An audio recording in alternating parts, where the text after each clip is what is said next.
Do me a favor, please put your hands and welcome to the stage your moderator, Mark Daniel.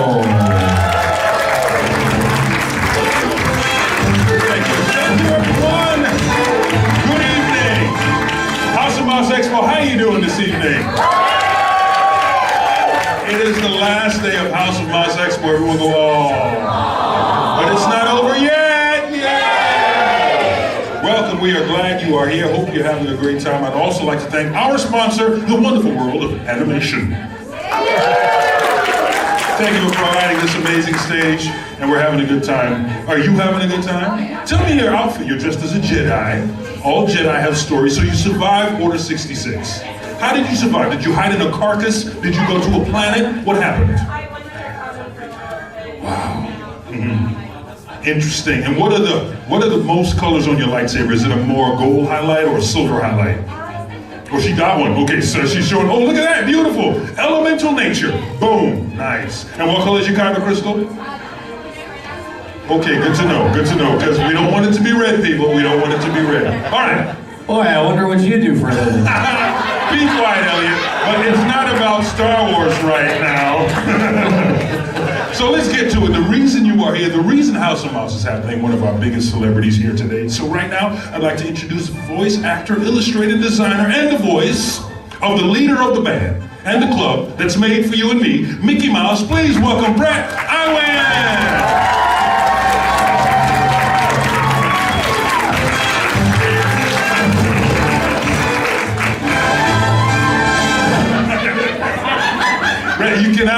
We don't even know, you can't use a microphone right now. It's not working. It's not working. Bret, welcome, Bret. Thank you, Mark. Okay, good to see you. I've never met you before. I know. This is the first. We've never done this before. We've never done this before. It's our first introduction. First introduction, first time on stage. First time. These are my friends, by the way. I could tell, they liked you. Everyone say hi, Bret. Yes, indeed. How much did he charge you to clap? Or pay you to clap? No, Bret, they love you, they love you. So let's get into it. I'm gonna be looking at my phone and it looks like I'm really on TikTok, but I'm not. These are my questions. I'm sick. Yeah. Starbucks, I'll take a flat white. Okay, yeah. Grubhub will bring it. Okay. So Bret, listen, let's talk. Let's get right to it, okay? You're the voice of the most iconic fictional character in the world. Ahsoka Tano. No. We're done with the Star Wars, Bret. All right. Wait a second, how many of you expected Ashley to be here today? I did. I heard that was a rumor. She's not here. She's not here. She's not here. I'm the moderator and I prepared questions in case she showed up. Because you two are best friends. We are, yeah. Mm-hmm. But she's not supporting me today. Not today. She's playing in the Magic Kingdom. Yeah. Mm-hmm. So okay, sorry, I'm interrupting. Yeah, no, don't ever interrupt me. No, but listen, seriously though, the most famous character in the world, how did you process that, or is it something you just don't think about anymore? I'm not sure I ever fully processed it, and so there is a part of me that just kind of, if I was to focus on it, it would be so intimidating that it kind of freaked me out, to be honest. Yeah. But yeah, it's a big deal. Mickey is a big deal, and truthfully, he's less of a big deal to me because of the worldwide recognition and all of that, because I was and am such a Disney fan, such a Walt Disney fan, and such a Mickey fan that, like, the most exciting thing to me is that I'm a huge fan who loves his character, and I get to play with him. I get to be a part of that legacy. And so that's the part that's just kind of like mind-blowing to me. And truthfully, I'm not the most comfortable like being on stage and being in front of people. It's fun to talk about my experiences because I was so inspired by people involved in the Disney company and their stories. So I just hope that by sharing my experiences, it inspires like-minded creative people to follow their dreams. But most of the time, I just kind of absorb all the coolness and all the fun, privately, and just kind of think, this is so cool. It's like, I went to Magic Kingdom the other night with no plans, but walking on Main Street, I was like, oh, the fireworks are gonna start. And I hadn't seen that new iteration of Enchantment with Mickey in the beginning. So I was like, I'm just gonna sit here on a wall and eat some popcorn and listen to Mickey. And I did, I just stayed for the Mickey part. And I was like, okay. And I left. Yeah. Wow. So, you talk about the legacy, so let's talk about a little bit about the legacy. You were hired to voice Mickey Mouse after Wayne Allwine passed away in 2009. Mm-hmm. That makes you the 4th official voice of Mickey Mouse. Now, Wayne did it before you for about 32 years. That's a big body of work. Yeah. So, my question is, did his body of work help you in any surprising ways? Surprising ways? Yeah. My gosh, that's a good question. I mean, probably, but also in unsurprising ways too, I guess. I'll start by saying Wayne's body of work encompassed so much and more really than any other voice actor who had provided Mickey's voice up to that point even. Because remember, Wayne started in 1977 is when he was officially cast. His first gig was for at that time, the new iteration of the Mickey Mouse Club in the 70s when Mickey was wearing bell-bottoms. And then eventually he recorded for Mickey's Christmas Carol, which came out in 83. And so that was like his big first feature thing. And believe it or not, even though he was cast as the voice of Mickey, it was still a time when Mickey was being voiced by different people depending on where he was needed. So at Disneyland, there was a parade. It was often Jack Wagner, the ladies and gentlemen, boys and girls voice of Disneyland, because it was easier for him to do it. And I think he would do Goofy and stuff like that. Fast forward a little bit into the 80s when the Disney Channel started. It was actually Roy Disney, Walt's nephew, who said, okay, look, now Disney's gonna have this huge presence on cable TV. So kids are gonna be at home, and they're gonna see Mickey and their friends, and they're gonna hear them. I want them to have a consistent experience. When they're watching Mickey at home, he sounds one way. When they go to Disneyland and meet him, he sounds the same. Mm-hmm. So that's when Disney Character Voices was started. Sorry, I'm totally going on a tangent here. No, not at all. Question. This is what they came for. But so that's when Character Voices was started. So it was probably like the mid to late 80s when Wayne really kind of became that official voice. That title that we put on these voice actors who are portraying these characters in that official capacity. That's what it means. Mm-hmm. It means they're the ones who are working the most consistently and frequently to provide that consistent thread. So yeah, Wayne, I guess surprisingly, he not like kind of subconsciously being a consumer of all that, kid of the 80s, and watching all of those things and hearing again that Mickey on TV sounded the same as he did in Fantasmic. Like I think that was really where I started to pick up on a really unique cadence, a way of speaking. You hear certain nuances that Wayne brought to the character. But what I loved about Wayne's performance is he truly, even though over time, and with all the plethora of work, he was having to portray Mickey in ways that hadn't been done before. For example, Mickey's early cartoons, he's going, hot dog! That was kind of it, or Pluto! And then now all of a sudden Wayne's part of shows where he's giving you full dialogue and he's saying, hi Mark, it's so great to be here today. Oh, look at that! Stop, you can't just throw it at me and say my name, Bret. Come on, man. Sorry. Give me goosebumps over here. So Wayne really was put in a position where he had to voice Mickey in ways that hadn't been done before, and so I think I really kind of observed that, where Mickey did develop a way of speaking that wasn't just always exclamatory. It was more conversational, and there was a lot of warmth that was brought into it, and heart. There's some really heart-wrenching performances that Wayne was a part of, whether it's on like Twice Upon a Christmas or The Three Musketeers or whatever. Like we brought in a lot of stuff that Mickey didn't have up to that point. So I really attribute that to Wayne. And of course, plenty of people behind the scenes, but I think that's how he really inspired me. And he did such a good job of bringing that, but then also working so hard to respect and honor the performances of Jimmy McDonald, but more importantly, Walt Disney, the original voice. Yeah. And we might get to this part of my story, but I auditioned to be Wayne's understudy. That's how I got involved. And so I was really looking forward to that chance if I was to get cast. Unfortunately, he passed away before the casting process was done, so I didn't get to work with him. But I got to know his wife, Russi Taylor, really well. And Bill Farmer voicing Goofy, and so I got to meet these people who were very close to him. And I always say, in a way, I was able to work with Wayne through them because they knew Wayne so well, and so they were able to share stories with me and tidbits, especially Russi. I was able to just call her up and be like, this is happening and I don't know what to do, like what would Wayne do? And she'd be like, oh sweetie, this, you know, and give me great advice. Where was I going with that? But the one thing that I always took away from this one particular interview in particular, did I say that like 5 times? No. Specifically, this one interview in particular. 4. Where Wayne said that Jimmy McDonald gave him this advice when he took over. Jimmy McDonald said, remember kid, you're only filling in for the boss. And so that's what I've tried to remember because I think that's what Wayne would have told me. Wow. Remember kid, you're only filling in for the boss. Whoever it is, whether it's me, you know, Chris Diamantopoulos has done Mickey now in the Paul Rudis shorts, and other people will come after me. That's our job. We're filling in for Walt. Yeah, and what a humble way to look at it too. I think that's really cool that you all share. So talking about Mickey and how he speaks, you know, characters like, for instance, Star Wars, like we know Yoda speaks backwards. I grew up on Sesame Street, and Grover can't say can. He says cannot, and he doesn't say I am. He says I am. Is there any grammar things like that with Mickey Mouse? Yeah, there are some things which are really simple and surprise people sometimes, people who are writing for Mickey. Mickey doesn't really say everyone, he says everybody. Oh wow, okay. And so a lot of times you'll have a script and it's like, hi everyone, and I'll just automatically say, hi everybody.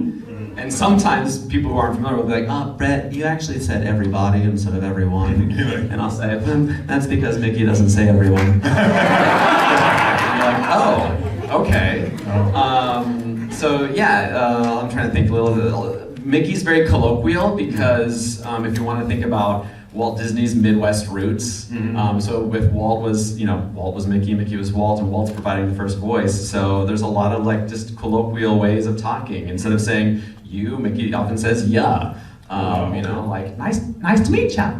See ya real soon. You go, see you real soon. It sounds weird. Yeah, it does. Yeah, it did. It felt like, you know, there's moments where it's like Mickey Mouse goes like, do you see the blue triangle? I'm trying to think what else. Yeah, there's little thingies like that. You know, it's just kind of.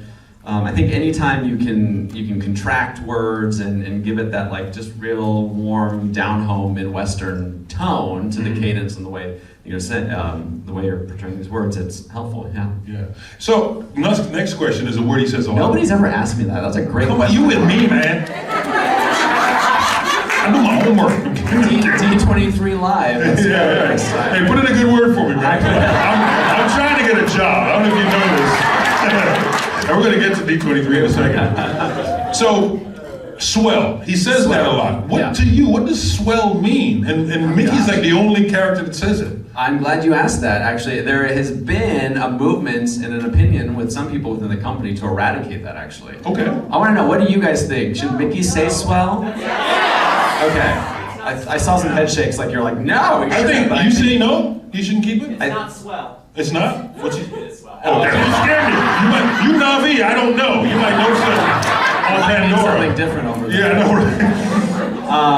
right? Yeah, so there's been an opinion among some people that like swell's dated. Like grandpas only say swell, and I go, I argue that Mickey is the I don't hear grandpa saying swell. Right, no, really, I don't. But I hear Mickey saying it, and I think when people hear Mickey say swell, all they think of is that's a very Mickey thing to say. Yeah. What is swell? I think swell is an exclamatory statement, like, you know, how you doing today, Mick? I'm swell. Yeah. Like I buy it. Like when I hear it, you know, that's Mickey Mouse. It's a Mickey phrase. It's like it's excited. It's affirmative. It's, you know, saying the same thing as that's great. So I love it actually. I like to throw it in every once in a while. There's been times when they've tried to make Mickey say awesome or cool, and it just doesn't sound right. Yeah. Wow. That was a reaction. Go on social media and share your opinions. I know. That's all I'm gonna say. Minnie Mouse, how do you feel about all this? I always liked hearing him say swell. Yeah, no, it's very Mickey. Yeah, I feel so. You know, it's like saying, oh, we can't say oh boy anymore. You just say oh. Like, Yeah, these are things. Yeah, we know it. So I want to do something very quick. I have some. Okay. I have two of them over here. So very important. I have room temperature water for you because that's very important. So I want to walk us through. This is for you. You do prefer cold? Do you? No, What do you I was prefer? gonna say I prefer like a specific temperature. Oh yeah. I prefer Evian. 97. It's House of Mouse. Take what you get. Emphasis. But The salad dressing was expired yesterday, so I'm oh boy! Oh no! Oh. So walk us through a day. Like, let's say you book a gig, and you have, let's say you have to voice an episode of Mickey's Clubhouse. Mickey Mouse Funhouse. Mickey Mouse Funhouse, yeah. Walk us through a day in the life of how you prepare, how you start from home all the way through. What's your day gosh. like? That you can tell Are us you publicly. sure you want to know? Yeah. That Mickey would say. I think you need to ask my husband this question because he'd be like, you know how lucky you are? Like, I've got a 2-hour recording session today, and he's like, I'll see you in 12 hours when I get back from work. Right. Sure. Let me throw this down. There. Okay. Or, no, thank you. Okay, typical recording session. So, in an ideal world, you know about your recording session maybe like a week in advance, but a lot of times it's like a day or two before or day of. But so typically, if I know I'm recording, if I have the luxury of a few days before, I'll be very cognizant of how I'm using my voice. Will try to stay away. I'm a woodworker. I restore antiques. I do all kinds of crazy little side things like that, and so I will, be careful not to be painting or spray painting or using things that are going to potentially affect my voice. And then I just try to be really cognizant of like what I'm eating and drinking leading up to it. The morning of, I'll make sure I get in some exercise. That usually helps clear out the sinuses and whatnot. I get some steam, drink some tea, but it's really just common sense stuff, right? And then I'll make my way into the studio and we'll record. So that was a really lame, boring answer. No, it gives us I'm trying to elaborate, like what else do I do? I take my dog for a walk. That's a lot, I don't. But you can make a good point, right? Because you live your life, but there are things that can affect you if you have a sinus clogged or something. So how important is voice health for you in your life? And very important, actually. And I think, honestly, why I'm not able to pinpoint some exciting day in the life for you is because it's just become very normal for me to be cognizant of that. I don't go to loud environments. I don't go to loud bars or restaurants or sporting games because even just you and I trying to have a conversation in that place is going to be taxing. I'll get home, no voice. Yeah. I just, there's things that, I get on the plane and that affects my voice. So when I plan to come to fan conventions, as fun as they are, they're slightly stressful for me because I'll go home and I know I need a couple days rest to fight off that travel fatigue and then just getting to have all the wonderful conversations we've been having all weekend. That takes a toll. So it's something I'm always aware of. Some days are better than others. I'm the first person to be able to pinpoint exactly how I was feeling when I hear playback of a session. I can hear a parade or a TV episode and I can be like, that's the day that, the winds were blowing and my allergies were bothering me or whatever.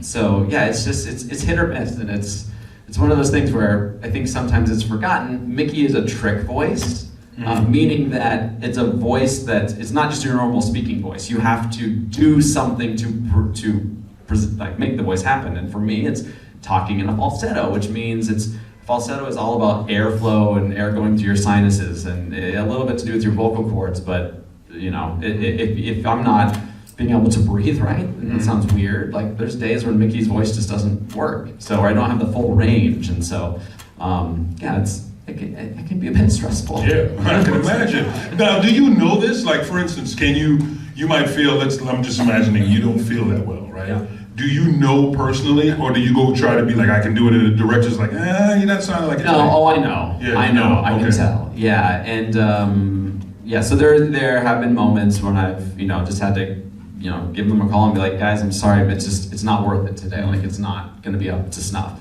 And they're very respectful of that. I mean, I think when I first started, I was terrified. It's like calling in sick, right? You're like, you don't want to let them down. They need me to be in there. And so I would go in and like screech through. And I had several directors tell me, they're like, look, you're no good to us if you struggle through and then you've really trashed your voice and we can't use you for a week. Because there were times early on where like I would trash my voice so that for 2 weeks I couldn't come into work. that just delays everything. So they're very understanding, and like I said, it's like I do my part to try and prevent that, but if I ever have to, then they'll give me a little bit of wiggle room. Oh, wow. Okay, so let's talk about a lot of the different places you voiced Mickey. You did film, TV, and the Disney parks, as you just said. But I want to talk about video games, and you did a controversial video game. Oh, I did. You did, and that was Epic Mickey, and I'll tell you why it was controversial. Epic Mickey was controversial because they actually were rebranding Mickey Mouse and going away from his fun, playful attitude to his more mischievous and adventurous side. Sure. So, I ask you, did you find that difference when you were voicing Mickey for Epic Mickey? Ooh, Let's go back in time. No, you're oh God, that was forever ago. You're right, because back then there was a real push to rejuvenate Mickey, is what it was, how it was being phrased amongst the corporate environment.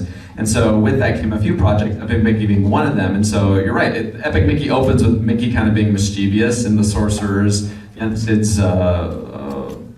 what do you call a sorcerer's workshop? Like workshop? Lair? Yeah, workshop lair, yeah. Workshop, there's a word for it, I don't know. Anyway, basement. Magic basement. Magic basement. Magic basement. Magic basement. Sounds like a new show. Okay. Yeah. Oh, actually, that could be really good. Yeah. Welcome to Mickey's basement. Mickey is getting into trouble playing with this like map, as I remember, and he spills ink, which is what creates this villain that Mickey then gets sucked into the world and has to like fix. So yeah, I mean, he was being a little bit more mischievous. In Epic Mickey, it was interesting. I was about to say weird. It's not weird, but it was interesting because he was playing a more mischievous character, but that was kind of the unvoiced portion of it, I think. Like there's a lot of noises when that happened, but then the cutscenes are really when the dialogue started. And the cutscenes were really Mickey trying to figure out like, how the heck did I get in here, and how do I get out, and how do I fix this? Gotcha. So it was a little bit more like, I'm so sorry, Mickey.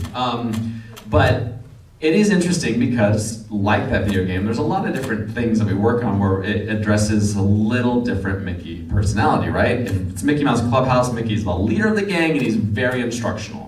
Mickey Mouse Funhouse has allowed us to be a little bit more on the adventure side, and so Mickey's, that's you.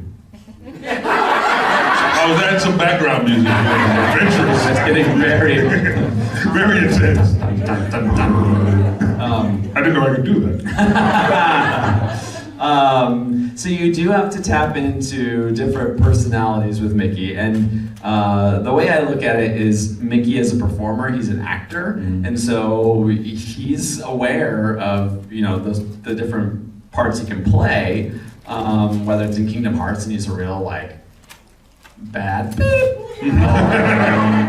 or Epic Mickey where he's messed up and it's like, oh beep.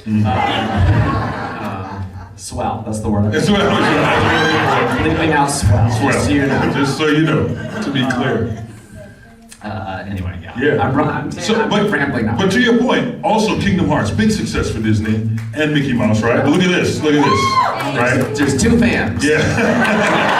But they committed, and that's the difference. I think they just like the costumes. I don't think they know. Yeah. Sorry, I look like you later. I need that wig. So, and it's found success in merchandise and in cosplay. What's it like meeting fans from the gaming world? Like they know Mickey from, Kingdom Hearts. Is there a difference in the fandom? Do they like, well, I was introduced to Mickey I really like Mickey more because of the game? Yes. Yes, and. Here's a good improv answer. Yes. Here we go. And. I'm gonna say the biggest difference when it comes to Kingdom Hearts fans is my embarrassment to admit to them that I know nothing about that world. And I feel like it's disappointing to you guys, and I'm so sorry. But I'm not a video game player because I haven't been able to play video games since Super Mario Brothers when I started getting motion sick. I do too. You just go left to right, and that was too much for me, so I'm out. They're beautiful games, and I've watched the cutscenes and all that, but there's such in-depth stories, which are why fans love them. They're like really beautiful stories, and it's really hard to track when you're performing in it, because we get the scripts we are given are our little bits. That's it, and it's under a strict NDA. We can't talk about it. And because of that secretive process, we really aren't given much insight into what's happening. There's not a lot of context other than, in this scene, you're about to be attacked by these three things, and so this is why you're responding this way. But in terms of a narrative, we have no idea. Bill Farmer and I are often like, I don't know. Sure. And so, yeah, I've actually learned a lot about Kingdom Hearts through the fans. Like, they've come to me and they said, I love this part, or I love that line, and I'm like, God, I'm glad you know, because now I do too. Yeah. So I will say that it's really fun to meet. It's fun to meet any Mickey fan. Kingdom Hearts fans are really great and cool because they know all of those little details of the games that I never was able to pick up on my own. Gotcha. So they're kind of informing me in a way. Mm-hmm. They're teaching me. Teaching. It's a learning experience. Life is a learning experience, Mark, and I always say, what are we if not learning? All right, so I want to talk about something that I've seen in an interview before, but I think it's so amazing, and that's the story of your first introduction to Fantasmic and where you are now with Fantasmic. So can you tell us a little bit about that? We're talking the early days here. Early days. And then Fantasmic, and then in full circle, boom. 1992. Yeah, didn't I meet somebody in here who told me they were born in 92? There he is. And I was like, oh, that means I'm 10 years older than you. Okay, so Fantasmic to me was, to this day, is quintessential Disney magic. So if you've never seen the Disneyland's version takes place in Disneyland. It's on the rivers of America, and it's really on Tom Sawyer Island. And so you have been at Disneyland all day, walking through this place, and seeing where the Mark Twain riverboat and the Columbia sailing ship are going by, and the rafts and the canoes, and then you're on Tom Sawyer's Island, and you're not thinking, you're just like in magic of Disneyland. And then at nighttime, all of a sudden, these light towers emerge from the ground, and there's fireworks, and Mickey's appearing, and projections, and it's just like, to a 10-year-old kid, and to a 40-year-old man, amazing. Like, you just sit there like in awe. So I remember the first time I saw Fantasmic at 10 years old, and I just was blown away. And the soundtrack was amazing, and Mickey was such a big part of it. And so I was obsessed from that point on. Every visit, I insisted we have to stay for Fantasmic. I'm the oldest of 4 boys, so my family, a family of 6, would go, and understandably so, at the end of a long Disneyland day, sometimes my parents were not up for waiting for Fantasmic and finding the spot and stuff. And on one of those trips, my dad was like, oh, we gotta go home. And as we were leaving, we passed a shop and I saw the soundtrack for Fantasmic was for sale. And he's like, tell you what, I'll buy that and we can listen to it when we get home. And I was like, great consolation prize. We can listen to it in the car. Yeah, so, well, this was before cars had CD players. So we had to wait till we got home to put it on our big,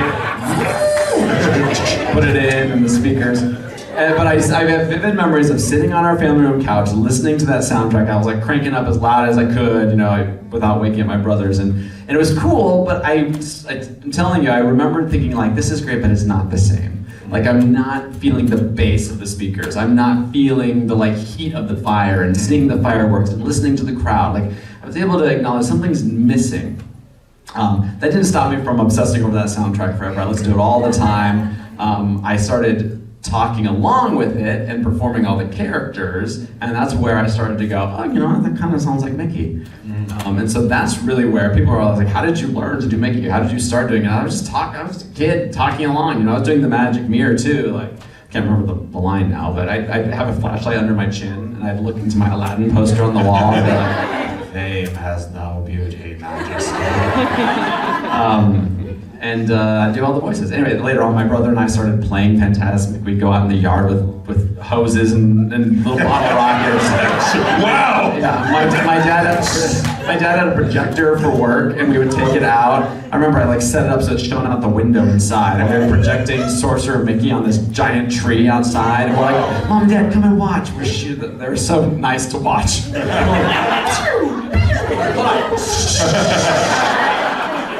Wow. So I was obsessed. Yeah, a little. Fast forward to the point of the story you probably want to know is, I can't even remember what year it was now, but years ago, they decided to revamp Fantasmic. A lot of people have called it Fantasmic 2.0 at Disneyland. And so I had been called into the studio one time for a Phantasmic project, but it was for Tokyo. And so I recorded all the dialogue for Tokyo's Phantasmic so that the Japanese voice of Mickey could dub over. So that was like, I was doing like reference basically for him to then mimic for the Tokyo version. So when I got scheduled for a Phantasmic thing, it wasn't a big deal. I was like, oh, it must be another iteration or whatnot. And then when I went in and I was given the script, it was, because again, I knew these lines by heart, it was all of the Disneyland Phantasmic lines. And I was like, wait, what's happening? Like, well, we're revamping Phantasmic, and as such, we need to update those lines. And this is the first time I've ever done this, where I would happily have left that session and not done it, because I said, are we sure that this, I said, like, no disrespect to this creative team, but like, are we sure we need to do this? Because this is an iconic performance, and I don't want to be responsible for messing this up or stepping on Wayne's legacy, truly. Because it meant so much to me, and I knew it meant so much to other people. And they explained that because of the updates, they had to. You know, a lot of stuff done back then, believe it or not, the first Phantasmic was done on what they called reel-to-reel tapes. So it's recorded on tapes, literally like, you know, you've got one reel and another reel recording on tape, and you want something like to find it and edit it. And so at the end result, it wasn't easy just to like pick out the Mickey lines. They were reorchestrating and redoing everything.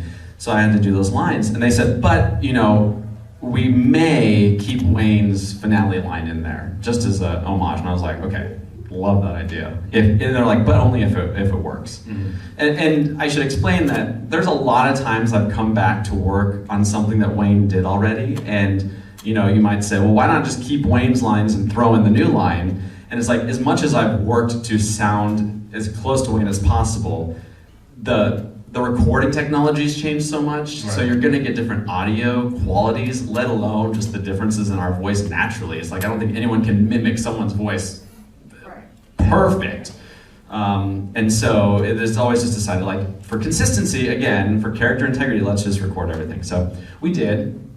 And it was months later that it finally came out. It was a D23 Expo, I think, where they debuted it, and they like invited all the D23 members to go over there and to see it. And my brother and I were in the park that night, and I don't know why I wasn't like willing to go get a spot, but I was like, it's fine. I was just gonna like hear it from the side. So we're doing our thing, Big Thunder Mountain, whatever, and it starts, and we like walk over, like, hey, let's check it out. And so it starts, and it's my voice in Phantasmic, like this childhood dream come true, and it's like very surreal. I get emotional talking about it. I'm gonna try not to cry in front of you, Mark, because you make fun of me every time. But at the end of it, they ended up using my voice for the finale. Like, some imagination, huh? And it was just one of those like full circle moments where you sit there and go, how is this my life? How is this reality? And my brother, this is the part where I get emotional, don't start crying, Mark. He put his arm around me and he said, did you ever imagine when we were kids playing Phantasmic in the backyard that one day your voice would be projected over these speakers? And I just lost it. And my mom was there too, and but not with us, and so she comes over, and she's like, what's going on? Why are you crying? And I was like, life is just so amazing. So it is truly, I joke, because I'm trying to keep you from seeing me ugly cry, but one of the coolest moments of my career, of my life. The fact that I got to share it with family is even more special. I'm very close, family's very important to me, so. Yeah, it's that dream come true. I often say Mickey is a dream come true I didn't know I had. I wasn't a voice actor. I wasn't somebody who was trying to be the voice of Mickey. I often say, like, if I had been that person, I hope you would have been like, get a real job. It just didn't seem like it was a possibility, and it just worked out to where it's such. And for Florida, for Hollywood Studios, we just updated that a little bit ago, and I'm sure a lot of you have seen the new version that came out, and so I was, you know, again, wonderfully delighted and honored to get to revoice Mickey in that one too. So it's crazy. Wow, I love that story. That is just, it's like destiny. It's like, you know, it's what Disney meant to us about. Thank you for sharing. I'm gonna wait until tomorrow to make fun of you. Thank you. So I'm gonna do that. Thank you. Cry on your shoulder backstage. But also too, you're also an animator and a designer. Yeah, illustrator technically. A lot of people make that. I never want to, animation is something I wanted to get into. Right, yeah. I haven't professionally animated. I guess you could say I was an animator in the 7th grade when I did a little scary, piece. put them together. A little guy kicked a ball into a hole. That's as far as I got animation-wise. But no, I've been an illustrator. I went to school for illustration. First job was at Hallmark Greeting Cards as an illustrator, graphic designer, and I've maintained that since because voice acting, you're not 9 to 5, so I've got time on the side where I've been able to maintain an artistic design career, which is very important to me. And through that, I've had amazing opportunities to do Disney art, whether it's exclusive prints or I've done some apparel and continue to work with Ashley on some fun stuff that we can't really talk about yet. Okay.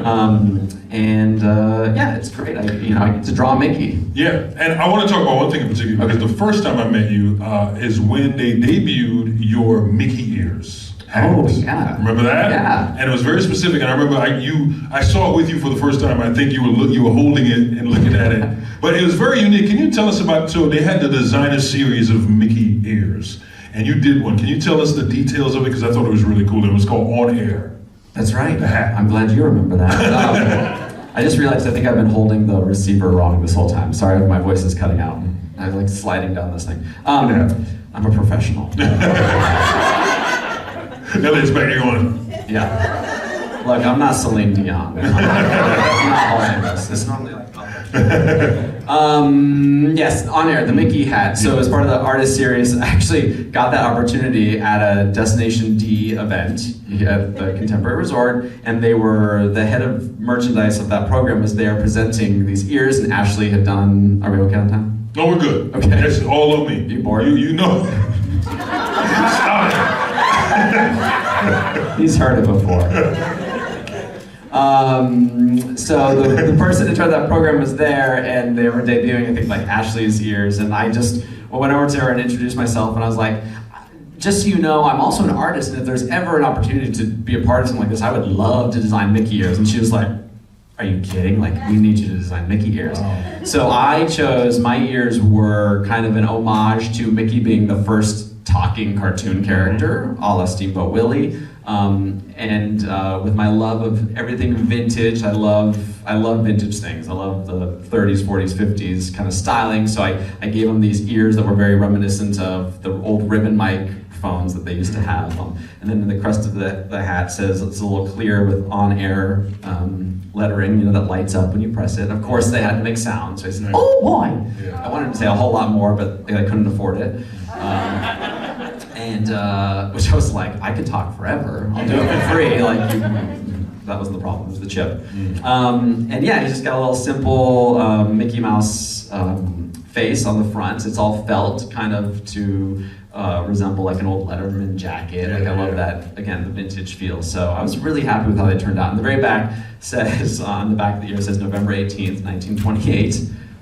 Which is the company's, designation for his official birthday, the day Steamboat Willie premiered. And it's funny because I remember, I don't want to throw anyone under the bus, but somebody on that design review at some point goes, now, like the November 18th, is that like a significant date for you? Do you want to keep that?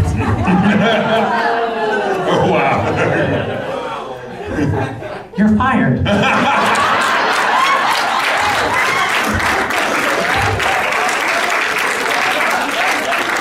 That's what I thought. So I didn't say. How many times has Mickey said that? I don't know. Oh, never. I don't think he's ever said that. That's a touchy. So we don't want to get into that. We're going to scratch that from the record. Yeah. Yes, indeed. And I also want to talk about. It's so in line with Walt. Walt was, an illustrator and an animator, and he had a love for trains. You also share a love of trains. Yes, indeed. So can you tell us a little bit about, I think I follow you on Instagram and you were working on something. I remember refurbishing. I'm restoring a steam locomotive right now, yes. It's a story that deserves its own expo. So I need to go to a train expo to talk about this in full. But lifelong train fan, started with little model trains, and I've since graduated to operating real trains. I worked for a competitor's theme park in Southern California for a while just to drive trains. And when I say, this was like 4 years ago. I was a grown adult. and I joked that I was their biggest and only hidden Mickey. That's awesome. Oh, wow. Yeah. I like that. So I had fun doing that, but I've been fortunate enough to come into possession of my own steam locomotive now. That was a very gracious gift from a family of a guy who built it, and I actually grew up riding this train. So it's got a lot of personal connection, a lot of nostalgia tied to it, and I've hinted a lot at like my love of Walt's legacy, but that really extends beyond Walt. Even I'm a fan of history. I'm a big fan, and I feel like it's my calling lately to address and acknowledge and bring to light other people's legacies and stories, because I think there's a lot of untold stories in this world, and a lot of creative people who are passionate about things that don't often get exposure. And so, with my personal connection with this gentleman, his name is Tommy Thompson. And just the influence he had on me, I got in touch with the family, and then we've now made it like a joint effort mission to restore this train that's kind of been unused for the past 20 years since he passed away, and we're going to get it restored and get it up and running. And I'm not building a theme park by any means, but I've loved through social media and different events, to kind of bring to light his story and kind of share, the power of being passionate about anything, especially when it comes to being creative in the arts. I think there's so much joy to bring to people through that, and so that's why I get excited to share people's stories. Well, and I like trains. I mean, yeah, choo choo, choo choo. So, Bret, I want to open up. We have 5 minutes left. 5 minutes. If you have, we want to have some questions, and we'll try to get through them very quickly. So, our Navi here has a question. Swell. A lot of messages to kids like all over the platform. What's the weirdest message you've ever asked to be said in the Mickey voice, or weirdest thing you can tell us? Oh man,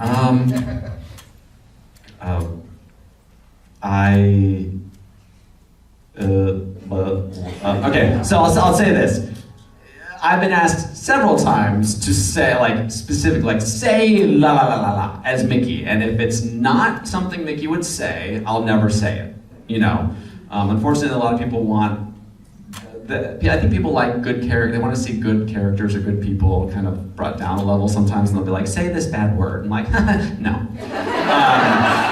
But odd situations maybe that I think it's okay for me to say. I recorded a message for Shakira's children one time because they were trying to get her to sign on to do a South American version of Zootopia. And they're like, would you record a message for her kids? Similarly, I sent a message to Josh Gad's kids, congratulating them on potty training. I've recorded a lot of people's voicemails, including the celebrity Mark Daniel and a lesser-known one, Neil Patrick Harris, who is extremely giddy to have that done. I've never seen a grown man skip out of a room so fast. I was just like, oh my gosh, you ran out. And then my ask was like, can I get a picture of you for me and my mom? Really lame. Yeah, I've gotten to do a bunch of stuff like that. I'm trying to think of other interesting, weird things. I was a part, I won't reveal the magic, but I was a part of a live interaction with Mickey and Michelle Obama and the First Family. Sasha, Malia, and Grandma were all there. And later on I got to meet them. Bob Iger introduced me to them. It's like a normal day at the office. He's dropped his name. Here you go.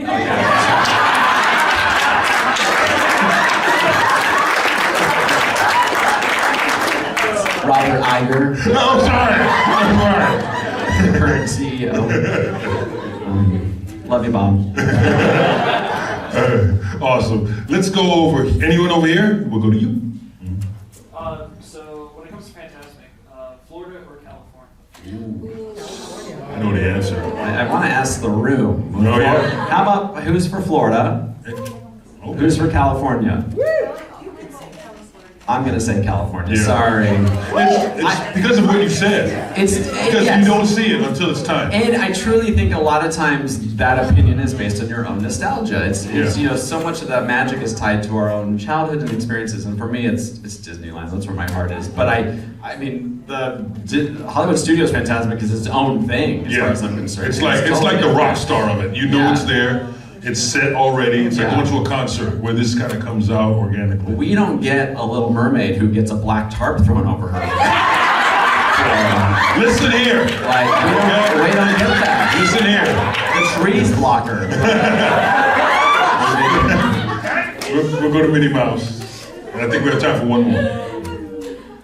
Sorry. It's true, it's really impressive. How does that Velcro on? Like, I want to know. She can't get off the boat. So, I know you said you go to conventions a lot and you get to meet so many fans. What does it feel like when you meet so many different ages of fans? Like, I've known Mickey Mouse for 30 years now that I've been alive. My mother's known it since she was born in the 60s, and my little sister has known it ever since she was young. How does it feel to be with a character that has grown up with so many different generations and so many people love? Well, it's a very good reminder of how this character is so much bigger than me or any other person that has a role in it. Whether you're writing for Mickey Mouse, whether you're directing a series, whether you're voicing him, whether you're drawing him, Mickey lives beyond any person. And it's a very humbling experience, but also rewarding to realize that Mickey is so powerful and loved from generation to generation. So the stuff I'm doing might be entertaining and inspiring little kids today, and it couldn't, their kids could be watching it 10, 15 years from now, and then their kids still could live on, and sometimes it's a bit overwhelming to think about, well, that's weird, I could be gone and it's still gonna be. But yeah, it's I guess as a fan, it's just really rewarding, and gosh, I'm at a lack of words here. You threw me off. It's I'll tell you this. It is weird. Now I'm at a point in my career, it'll be 14 years this coming June. So I'm getting kids coming up to me and they're like, "You've been Mickey my whole life." I'm like, "What?" "What do you mean?" They're like, "I was born in 2012. I'm like, "Oh God." All right, we have time for one last question back here. What's your favorite project you've worked on? It's really hard to pick one. I've worked on every time they're so different. I will say my most recent favorite project was the stop motion Christmas special that came out this year called Mickey Saves Christmas. I was really proud of that. It was fun because it was a totally different animation style than we've seen Mickey in a long time. I loved the music. The way it turned out was pretty spectacular. But every time I honestly, and it's not just a line, I'm telling you, every time I get to go in, it's just as exciting. And truthfully, I get a little bit nervous every time. I'm like, ooh, it's like the first day. Yes. Well, thank you very much, Bret. We Thank really you, appreciate it. Bret Iwan, everyone. Thank you very much. You're still going to be over there. I'm going to be back in my kingdom for a little bit, and then I'm going to the Magic Kingdom. All right.